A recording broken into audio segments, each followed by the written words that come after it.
जय Hind everyone. So welcome again. This is our YouTube channel जिसका नाम है फौज जंक्शन। ठीक है, तो देखिए बहुत सारे लोगों की क्वेरीज आ रही हैं मेरे को जीएस को लेके एंड पर्टिकुलरली फॉर सीडीएस।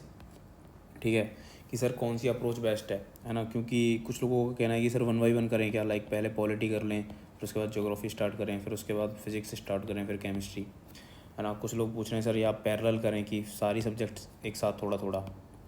सो इस तरह की क्वेरीज डाउट्स आ रहे हैं।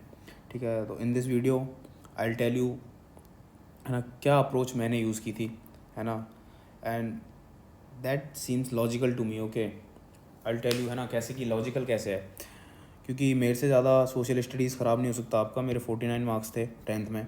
उसके बाद 7 साल मैंने कभी सोशल स्टडीज़ पढ़ा नहीं, ना मेरा इंटरेस्ट रहा, है ना। इस सब के बाद भी I cleared my CDS in the very first attempt. Okay, so देखिए प्रॉब्लम क्या है ना जीएस में, प्रॉब्लम ये है जीएस में वहाँ पे बहुत सारी सब्जेक्ट्स हैं। अगर मैं बात करूँ, पॉलिटी है, ज्योग्राफी है, इकोनॉमी है, बायोलॉजी, केमिस्ट्री, फिज़िक्स, हिस्ट्री और एक करंट अफेयर अलग। ठीक है, करंट अफेयर की बात लास्ट में करेंगे, कैसे आप इसको अप्रोच कर सकते हो। इसके अलावा मैं देखता हूँ यहाँ पे कम से कम नहीं तो 7 सब्जेक्ट हैं। ठीक है, अगर आप एक सेकंड के लिए हिस्ट्री को हटा भी देते हो, ठीक है, कोई दिक्कत नहीं, अगर आप हिस्ट्री नहीं पढ़ रहे हो तब भी आपका CDS क्लियर हो सकता है। अब भी आपके पास 6 सब्जेक्ट हैं। तो कुछ लोग क्या करते हैं, 1 बाई 1 अप्रोच यूज़ करते हैं, लाइक पहले वो पढ़ेंगे पॉलिटी। ठीक है, अब मान लीजिए आप पॉलिटी पढ़ रहे हो, तो अकॉर्डिंग टू मी आपको 15 या 20 दिन तो लग ही जाएंगे पॉलिटी पढ़ने में। वो कब, जब आप सिर्फ पॉलिटी पढ़ रहे हो पूरे दिन। ठीक है, उसके बाद आप हो सकता है बायोलॉजी पढ़ोगे, 5-6 दिन लग जाएंगे। सेम केमिस्ट्री पढ़ोगे, फिर 5-6 दिन लग जाएंगे। ऐसे करके आप सारी सब्जेक्ट्स को अप्रोच करोगे। हो सकता है लास्ट में आप ज्योग्राफी पढ़ रहे हो, इसमें 15-20 दिन लगेंगे। अब देखिए प्रॉब्लम क्या है, जब तक आप ज्योग्राफी पे पहुंचोगे ना, तो ज्योग्राफी और पॉलिटी के बीच में डिफरेंस बहुत ज़्यादा क्रिएट हो जाएगा। मतलब लगभग 40-50 दिन का। मतलब ऐसा होगा कि जब आप लास्ट सब्जेक्ट पढ़ रहे होगे, तो जो आपने फर्स्ट सब्जेक्ट पढ़ा था वो 40-50 दिन पहले पढ़ा था। तो इस 1 बाई 1 वाले मेथड में देखिए प्रॉब्लम क्या है, एक तो जो आपके पुराने सब्जेक्ट्स हैं, ओल्ड सब्जेक्ट्स जो सबसे पहले आपने पढ़ा था, आप टेंडेंसी क्रिएट करोगे, उनको भूल जाओगे। ठीक है, पहली प्रॉब्लम। दूसरी प्रॉब्लम, पूरे दिन मान लीजिए आप 6 से 7 घंटे भी पढ़ रहे हो या 8 घंटे भी पढ़ रहे हो, है ना। अगर आप जॉब नहीं कर रहे हो, सिर्फ पढ़ाई कर रहे हो, तो कम से कम आप 10 घंटे पढ़ते होगे, है ना। इसमें से कम नहीं तो 6 घंटे आपके जनरल स्टडीज़ के होंगे। अब मैं बोल रहा हूँ, अगर आप 6-7 घंटे लगातार पॉलिटी पॉलिटी पढ़ते जाओगे, तो पहली प्रॉब्लम तो क्या ही, आप इन सब्जेक्ट्स को भूलने लग जाओगे। दूसरी प्रॉब्लम क्या होगी, फटीक जनरेट होने लग जाएगा, है ना। सेम सब्जेक्ट्स अगर आप पूरे दिन पढ़ते रहोगे तो आपका माइंड क्या होगा, बोर हो जाएगा। ठीक है, और फटीक जनरेट होने से क्या होगा, एक तो आपका इंटरेस्ट कम हो जाएगा, है ना, इंटरेस्ट कम हो जाएगा। दूसरा, आपकी एफिशिएंसी कम हो जाएगी। जब हम बिना मन के पढ़ते हैं तो हम उतना ग्रास्प नहीं कर पाते। तीसरी चीज़ क्या होती है, अब देखिए 2 तरह की सब्जेक्ट्स हैं। अगर मैं साइंस वाली सब्जेक्ट्स की बात करूं, तो ये होती हैं आपकी लॉजिकल सब्जेक्ट्स, और अगर मैं इन सब्जेक्ट्स की बात करूं तो ये आपकी मेमोरी बेस्ड हैं। ठीक है, अब आपके माइंड में एक तो हिपोकैम्पस है और एक होता है आपका सेरेब्रम। देखिए हिपोकैम्पस का काम है मेमोरी बेस्ड जो चीज़ें हैं उनको याद रखना, और सेरेब्रम का काम है लॉजिकल थिंकिंग। लॉजिकल जो चीज़ें हैं वो सेरेब्रम में रहती हैं। अब मैं कह रहा हूँ, आप 15 से 20 दिन लगातार पॉलिटी पढ़ रहे हो, वो भी 6 से 7 घंटे, तो पहली चीज़ तो क्या होगी, आपका सेरेब्रम जो है वो रेस्ट पे है। मतलब आपकी लॉजिकल जो थिंकिंग है ना, जो आपकी लॉजिकल थिंकिंग है वो कम होती चली जाएगी, और ये अच्छा नहीं है आपकी इंटेलिजेंस के लिए। ठीक है, जैसे आपने देखे होंगे जो BA के स्टूडेंट्स होते हैं, जिन्होंने 11th-12th में आर्ट्स परस्यू किया है और BA कर रहे हैं, इनका अगर 10th में मैथ्स अच्छा भी था ना, तो कहीं ना कहीं अगर आप इनको मैथ के क्वेश्चन दो, अगर FCAT के भी, तो ये उसमें भी अटकने लग जाएंगे। ठीक है, वहाँ भी प्रॉब्लम आने लग जाती हैं। क्यों? क्योंकि उन्होंने लगातार 4 से 5 साल लॉजिकल सब्जेक्ट्स को सॉल्व ही नहीं किया। इसकी वजह से क्या होता है, आपका इंटेलिजेंस ऑटोमेटिकली कम होने लगता है, और उसको दोबारा बढ़ाने के लिए आपको बहुत ज़्यादा मेहनत करनी पड़ेगी। तो अगर आप 1 बाई 1 सब्जेक्ट पढ़ते हो, तो पहला प्रॉब्लम तो ये है कि आपका इंटेलिजेंस कम होने लग जाएगा, है ना। That is not good for SSB। आपका जो एम है वो तो एकेडमी है ना, तो उसके लिए तो इंटेलिजेंस चाहिए, क्योंकि आपको एसएस भी क्लियर करना है। तो पहली प्रॉब्लम तो आपका लॉजिकल जो थिंकिंग है, जो आपकी इंटेलिजेंस है, वो डाउन होने लग जाएगी। दूसरी चीज़, जब मैं पॉलिटी पढ़ रहा हूँ 6 से 7 घंटे, तो जो होल प्रोसेसिंग है वो हिप्पोकैम्पस में चलेगी। अब हिप्पोकैम्पस पे इतना सारा लोड है पूरे दिन, तो आप इसको मान के चलिए जितना भी आप पढ़ोगे 100%, जितना भी आपने पढ़ा उसका 50 से 60% ही आपका माइंड प्रोसेस कर पाएगा, है ना, जो आपकी मेमोरी में सेटल हो सकता है। और ये फैक्ट है ना। आप चाहे तो एक्सपेरिमेंट करके देख लेना। आप 6-7 दिन लगातार पॉलिटी पढ़ो। लेट से आपने 4 टॉपिक कर लिए 6-7 दिन में, या 5 टॉपिक कर लिए। इन 4-5 टॉपिक के आप क्वेश्चंस लगाओ, तो आपसे 50 या 60% क्वेश्चन ही सही लग पाएंगे। ठीक है। तो इस वाले मेथड में प्रॉब्लम क्या है, आप पुरानी सब्जेक्ट्स को भूलोगे, फैटिग जनरेट होगा, उससे एफिशिएंसी कम होगी। आपके माइंड का एक ही पार्ट काम में आ रहा है लगातार, तो इसलिए भी आपकी एफिशिएंसी कहीं ना कहीं डिस्टर्ब हो जाएगी। ये तो है इस मेथड में प्रॉब्लम, जो 1 बाय 1। अब एक दूसरा मेथड लोग यूज़ करते हैं, वो सारी सब्जेक्ट्स को साथ लेके चलते हैं। ठीक है। लेट से उन्होंने पॉलिटी भी पढ़ लिया, उसके बाद वो ज्योग्राफी भी पढ़ लेते हैं, इकोनॉमी भी पढ़ लेते हैं थोड़ा, और वो साइंस भी पढ़ लेते हैं। इसमें क्या प्रॉब्लम है, देखिए, एक तो आप इतनी सारी सब्जेक्ट्स पढ़ रहे हो, अगर आप 8-10 दिन तक लगातार ऐसे 4-4, 5-5 सब्जेक्ट पढ़ोगे, ठीक है, तो क्या होगा, आपके दिमाग में खिचड़ी बनने लग जाएगी। खिचड़ी इन द सेंस कि इतना सारा डेटा, इतना सारा इनपुट आपके पास इकट्ठा हो जाएगा, आप उसको डिफ्रेंशिएट नहीं कर पाओगे, है ना। फिर माइंड आपका टेंडेंसी शो करेगा भूलने की, आप चीज़ों को जल्दी भूलोगे, है ना, क्योंकि वो सेटल नहीं हो पा रही हैं, क्योंकि इनपुट बहुत ज़्यादा है और डिफरेंट डिफरेंट टाइप का इनपुट है। ठीक है, पहली चीज़। दूसरी चीज़, अगर इस मेथड में भी मैं देखूँ, तो जो आपकी मैक्सिमम सब्जेक्ट आ रही हैं वो मेमोरी बेस्ड नहीं है ना। तो अभी भी मेमोरी बेस्ड जो इनपुट है वो ज़्यादा है ना। देखिए, जैसे आप फिज़िकल एक्टिविटी करते हो तो अपनी डाइट बैलेंस रखते हो ना, फाइबर जितना नीडेड है उतना चाहिए, प्रोटीन भी चाहिए, कार्ब्स भी चाहिए, फैट भी चाहिए, है ना। कार्ब्स नहीं होंगे तो एनर्जी लेवल लो हो जाएंगे, प्रोटीन नहीं हुआ तो मसल मास कम हो जाएगा, फाइबर्स नहीं हुए तो आपकी गट हेल्थ ख़राब हो जाएगी, फैट्स नहीं हुए तो फिर तो बिल्कुल ही बेकार है ना, ऑर्गन्स काम नहीं करेंगे अच्छे से। तो जैसे आप अपनी बैलेंस डाइट रखते हो ना, ऐसे ही अपने माइंड को भी ना बैलेंस इनपुट चाहिए। मतलब मेमोरी बेस्ड इनपुट भी बैलेंस चाहिए और लॉजिकल इनपुट भी बैलेंस चाहिए। अभी आप क्या कर रहे हो, मेमोरी बेस्ड इनपुट ज़्यादा दे रहे हो उसको, तो ये भी प्रॉब्लम है माइंड के लिए, है ना।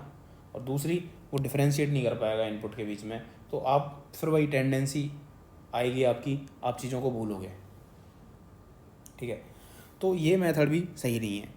देखिए, जो बेस्ट अप्रोच जो मैंने यूज़ की थी, है ना, एज ए फ्रेशर भी, और मैं वही यूज़ करता रहा और मेरा लगातार 4 बार CDS क्लियर हुआ, है ना, बहुत मिनिमम एफर्ट के साथ।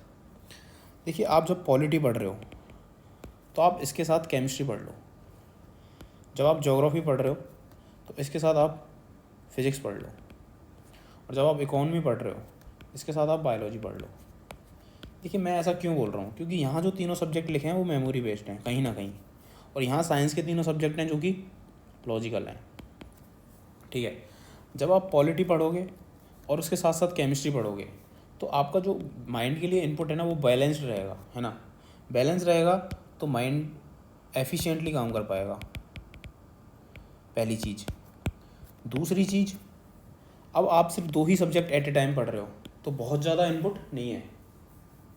ठीक है, तो आपका जो ग्रास्प होगा वो भी अच्छा होगा।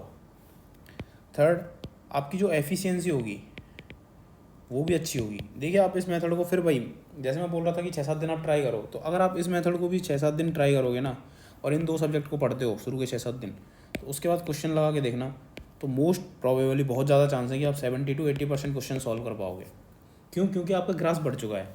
जहाँ मेमोरी बेस्ड के लिए आपका हिपोकैम्पस काम कर रहा है, वहीं बराबर आपका लॉजिकल के लिए सेरेब्रम काम कर रहा है। ठीक है, तो at a particular part of the mind उस पर लोड नहीं है बहुत ज़्यादा। ठीक है, अब साइमल्टेनियसली दोनों पार्ट्स को यूज़ कर रहे हो, है ना, तो ज़्यादा चांसेस हैं आपका माइंड एफिशिएंटली काम कर पाएगा।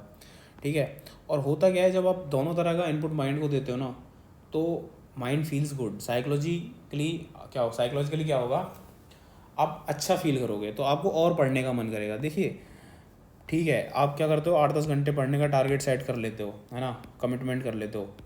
अगर आप कमिटेड हो तो मैं ये नहीं बोल रहा कि आप नहीं पढ़ पाओगे, कमिटेड हो तो आप पढ़ लोगे। बट कमिटमेंट में प्रॉब्लम क्या है, आपका मन भी नहीं है ना, तो आप बिना मन के भी 8-10 घंटे पढ़ने की कोशिश करोगे। और जब हम बिना मन के पढ़ते हैं ना, तो आपकी एफिशिएंसी कम हो जाती है ना। कमिटमेंट से पढ़ना उतना एफिशिएंट नहीं है, ठीक है। बजाय इसके कि आपका माइंड खुद बोले कि भाई मेरे को और पढ़ना है, मेरे को मज़ा आ रहा है। तो मज़ा कब आएगा, जब दोनों चीज़ें क्या रहेंगी, बैलेंस रहेंगी। तो इससे क्या होगा, आपका इजीली विद इन टाइम, क्योंकि आपके पास टाइम भी नहीं है, अब 2 या 2.5 महीने हैं, इजीली विद इन टाइम आपका सिलेबस भी हो जाएगा, ठीक है। और अगर मैं देखूं तो लास्ट सब्जेक्ट्स और जो फर्स्ट सब्जेक्ट्स हैं उनके बीच में बहुत ज़्यादा टाइम गैप भी नहीं रहेगा, है ना। और तीसरी चीज़, आपके माइंड की एफिशिएंसी ठीक है, तो आप अच्छे से ग्रास्प कर पाओगे। तो ये सारी चीज़ें हैं। अगर इसके बाद भी अगर आपको हिस्ट्री पढ़नी है, अगर आपको लग रहा है कि मेरे को हिस्ट्री भी पढ़नी है, तो आप हिस्ट्री को स्लो पेस पे पढ़ना शुरू कर सकते हो इन 6 सब्जेक्ट्स को करने के बाद। उसके बाद इसके पैरेलल में इन 6 सब्जेक्ट्स का 1 बाय 1 रिवीजन कर लो। अब तो पढ़ लिए है ना, तो रिवीजन करना तो बहुत ज़्यादा ईजी हो जाता है ना। So this is the best approach. बीच बीच में क्या कर सकते हो, जैसे आपने पॉलिटी और केमिस्ट्री शुरू किया था और ये आधा हो गया, या फिर आपका 60 to 70% कम्प्लीट हो गया है सिलेबस, तो आप PYQs लगाना शुरू कर सकते हो, ठीक है। इससे आपको क्या पता चलेगा कि जो टॉपिक मैंने पढ़ लिए हैं उनमें कहाँ कहाँ कमियाँ हैं, तो उनको साथ के साथ आप क्या कर लोगे, एक बार रिवाइज भी कर लोगे।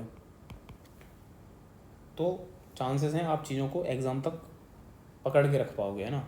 आपका ग्रास्प अच्छा रहेगा, आपका इंटेलिजेंस। आप लगातार लॉजिकल चीज़ें पढ़ते जा रहे हो, है ना। साइंस पढ़ रहे हो, साइंस पढ़ रहे हो, फिर साइंस पढ़ रहे हो, आप लॉजिकल चीज़ों से दूर नहीं हुए बिल्कुल भी, है ना। बाकी जो IMA वाले हैं वो तो मैथ्स भी पढ़ते रहते हैं, है ना, इंग्लिश भी पढ़ते रहते हैं। तो आप लगातार लॉजिकल चीज़ों के कांटेक्ट में हो, तो इससे आपका इंटेलिजेंस भी इंटैक्ट रहेगा, है ना। और इंटेलिजेंस का बहुत बड़ा गेम है। तो बेस्ट अप्रोच यही रहेगी आपके SSB के लिए भी, आपके रिटर्न के लिए भी। रिटर्न के लिए तो बहुत ज़्यादा बेस्ट अप्रोच है, क्योंकि आपका टाइम भी बच रहा है ना, आपका ग्रास्प भी अच्छा है, आपकी एफिशिएंसी बढ़ रही है, आप फटीग जनरेट नहीं कर रहे, है ना, और विद इन टाइम आपका सिलेबस हो रहा है, तो और क्या चाहिए। सो this is the best approach जो मैंने यूज़ की थी, ठीक है। अगर इन 2 अप्रोच में से, ये वाली और ये वाली, इनमें से आपके लिए कोई वर्केबल है तो आप ये फॉलो करिए, कोई दिक्कत नहीं है। बट आपको लग रहा है कि कहीं ना कहीं कमी है, तो आप इस पर शिफ्ट हो सकते हो, है ना। इट विल वर्क श्योरली, ठीक है, पक्का ये वर्क करेगी, क्योंकि मेरे को GS में कुछ भी नहीं आता था। This is how I approached, ठीक है, और ये फर्स्ट अटैम्प्ट में ही वर्क किया। अब बात आती है लास्ट करंट अफेयर की।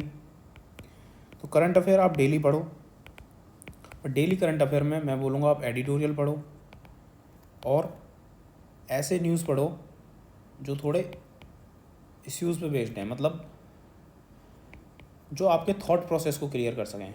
देखिए, थॉट प्रोसेस का बहुत बड़ा गेम है, इसमें ही नहीं, इंग्लिश के पेपर में भी आपके जो पैसेज आते हैं वो एडिटोरियल से आते हैं, पहली बात, है ना। और इंग्लिश का पेपर थॉट प्रोसेस पे बहुत ज़्यादा बेस्ड है ना। पैसेज देखोगे, है ना, और क्लोज टेस्ट देखोगे, तो आपका थॉट प्रोसेस बहुत ज़्यादा क्लियर होना चाहिए इनको सॉल्व करने के लिए, है ना। दूसरी चीज़, देखिए, जब आप एडिटोरियल पढ़ते हो ना, तो किसी भी टॉपिक पे जिस पे एडिटोरियल है उस पर आपका POV अलग है, मतलब आपका पॉइंट ऑफ व्यू, आपका परसेप्शन अलग है। बट जिसने एडिटोरियल लिखा है हो सकता है उसका परसेप्शन अलग हो, ठीक है। एडिटोरियल पढ़ने से होगा क्या कि एक तो आपको डिफरेंट परसेप्शन पता चलेगा, और हो सकता है वो परसेप्शन आपसे अच्छा हो, और ज़्यादा चांसेस हैं वो ज़्यादा होगा अच्छा। क्योंकि वो एक क्वालिफाइड आदमी है, तभी तो उसका एडिटोरियल एग्ज़ाम वो न्यूज़पेपर में पब्लिश हो रहा है ना, वो क्वालिफाइड है। तो उसका परसेप्शन आप देखोगे, तो हो सकता है आपको अपने परसेप्शन में थोड़ा चेंज करने को मिले, and that will be good, है ना। वो आपको श्योरली हेल्प करेगा आपके एग्ज़ाम में भी और आपके SSB में भी, क्योंकि SSB is all about perception, है ना। परसेप्शन और ऑब्जर्वेशन, यही तो है। पूरा साइकोलॉजी तो बेस्ड ही परसेप्शन पे है ना, और साइकोलॉजी से ज़्यादा इंपॉर्टेंट तो कुछ है ही नहीं SSB में। तो आपका परसेप्शन इम्प्रूव होगा, है ना, आपका थॉट प्रोसेस इम्प्रूव होगा, और यही 2 चीज़ें हैं जो इम्पोर्टेंट हैं, ठीक है। टेलीग्राम ज्वाइन कर लो अभी। हाँ, ये सब तो हो गया, GS कैसे अप्रोच करना है, ठीक है, बता दिया मैंने। आपको और भी कोई डाउट हो तो मैसेज कर देना, कमेंट कर देना, कुछ भी कर देना, कोई दिक्कत नहीं है। अभी क्या होगा, एफ कैट के लिए हम क्लासेस शुरू कर देंगे, ठीक है, 12 जून से, मोस्ट प्रोबेबली 12 तारीख से आई विल स्टार्ट, ठीक है। और स्लाइड्स के थ्रू करेंगे प्रॉपर, और जो इसकी PDF होगी वो हम अपने टेलीग्राम ग्रुप में शेयर कर दिया करेंगे क्लास के बाद, ठीक है। और इस टेलीग्राम ग्रुप में मैं अपने नोट्स भी शेयर कर दूंगा, थोड़े बहुत तो कर दिए हैं मैंने पॉलिटी के, बाकी के नोट्स भी मैं जल्दी इस ग्रुप में शेयर कर दूंगा, ठीक है। तो ये है टेलीग्राम ग्रुप, इसको आप ज्वाइन कर सकते हो, ठीक है। एफ कैट मैं सब कुछ करा दूंगा, आपका मैथ्स करा दूंगा, आपका रीजनिंग, इंग्लिश भी अपन कर लेंगे काफ़ी हद तक, और GS भी कर लेंगे, ठीक है। करंट अफेयर आप देख लेना, मैगजीन वगैरह से पढ़ लेना। बाकी यही GS की अप्रोच जो है मैं कहता हूँ आप यूज़ करो, है ना। चेंजेस देखो, आपको चेंज नहीं दिखे तो अपने प्रीवियस मेथड पे दोबारा शिफ्ट कर जाना, बट आई एम सेइंग ये बहुत ज़्यादा साइंटिफिक है ना। वो समझ में आ गया होगा आपको कैसे है ना, इसलिए मैंने आपको बताया भी कैसे आपका माइंड वर्क करता है। बहुत ज़्यादा साइंटिफिक, लॉजिकल है, इंटेलेक्चुअल है, तो ट्राई करो, डेफिनेटली वर्क करेगा, ठीक है।